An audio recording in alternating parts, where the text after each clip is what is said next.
Hello and welcome to today's beginner's tutorial on how to paint a watercolor Christmas card. All you need is some paper, brushes and various colors. So let's get painting. I start with my mop brush with a mixture of Windsor blue and a little bit of Scarlet Lake added. So it's almost a maroon color. Just start at the top of the paper, slowly work your way down. Make sure there's plenty of liquid with the mixture, otherwise it will dry very fast on you. Come all the way down to the horizon, avoiding the trees, so negative painting for those trees, avoiding the house, but go over the distant hillside. And then whilst that's wet, with your number 12 brush, using the same mixture, start at the top, come down a way, so the top of the sky is darker. And you'll see once we mop the edges and dry that off with a hairdryer, it will lighten. Using a number 12 brush here for areas around certain objects that are detailed. Then once that's dry, you can use something like a number 4 or 6 brush, and you can paint in the distant trees on the hillside. These are evergreens and they've got a distinctive shape, easy to do in the far distance.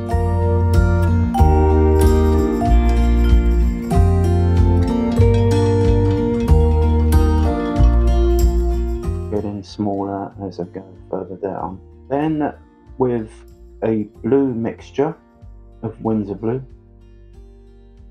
you can do the distant hillside, and here and there you could add some of the darker version, which is the Windsor blue and the Scarlet Lake. If you've got too much on the brush, it's always good to have some tissue handy, as you see me do, and mop up some of that excess so that you can maintain control. It's always a problem that people find controlling the transparent watercolor, and it's often because they've got just too much fluid on the brush. So complete that hillside, and then you can go on to the house with your smaller brush. You can mix a brown, which is the Windsor blue and the Scarlet Lake, and paint around the door and the windows, which we call negative painting, and drop in the chimney, and the roof facade that's facing us will be a blue colour in the distance, got snow on it, and it's just blued. Then I've chosen a red colour for the door, and then the windows as if light is shining through with a yellow orangey mixture. Then you can use a bristle brush, once everything's dry, to lay down some water, scrape the paper just gently, and then use a tissue to lift. And that way we can achieve the smoke from the chimney in the distance. We will also be using this brush much later to do the moon in the sky.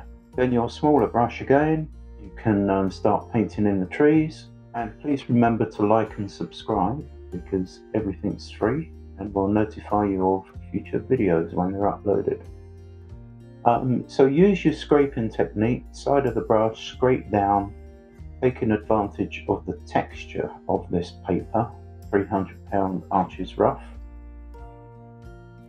Do both of those trees, and at first it's really an underpainting at this stage, because later on I'll lay down some shadow on those trees and some darker greens here and there, but I'm leaving a lot of white for snow on the trees.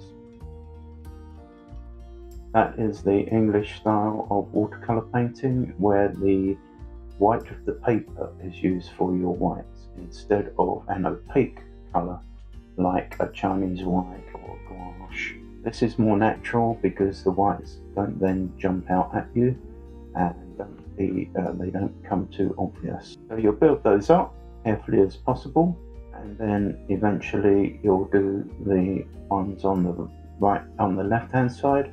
You can dry off that area that we're painting now with a hairdryer, so you don't smudge when you're painting the outside. There we are, we've done one of the trees, then we're showing you again the other one being painted. All the brush, scraping along and thinking of the shape of the branches on the tree, how they turn up at the end, float down then turn up. These trees here at the house area and here on the left hand side serve the other purpose, apart from interest and realism, serve the other purpose of stopping your eye from escaping out of the painting. It pushes you back into the painting. And paint around the little snow people. I have added some of the blue mixture or shadows to the left side of the trees, and then I'll strengthen them up with some darker green.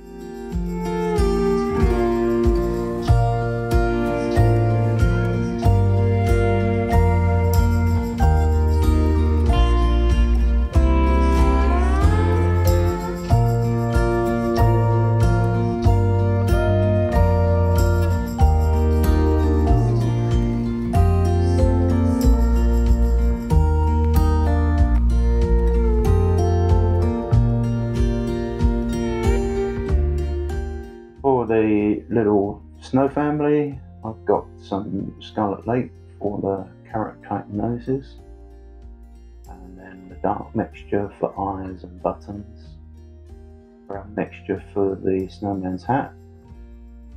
Put a smile on their faces, and then blue scarf and a red scarf, and then red woolly hats and a blue woolly hat.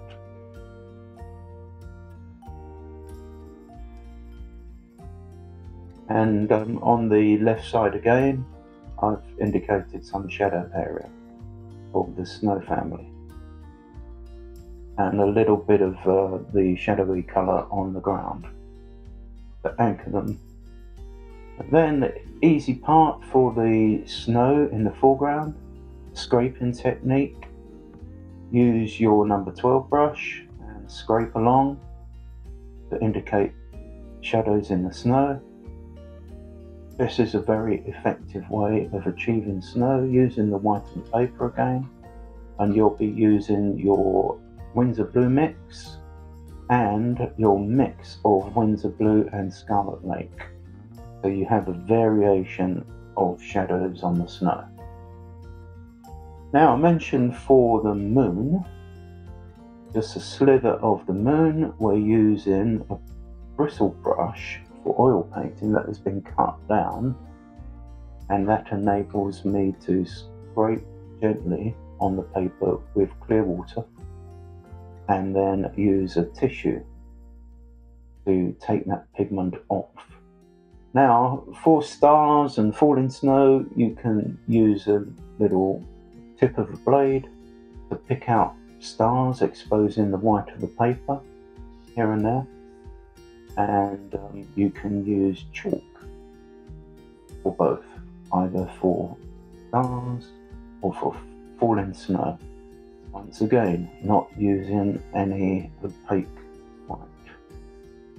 Please remember to like and subscribe, because as I mentioned, it's all free. And here we are, nice Christmas card, easy to do. I hope you've enjoyed that. Thanks for watching, and we'll see you next time.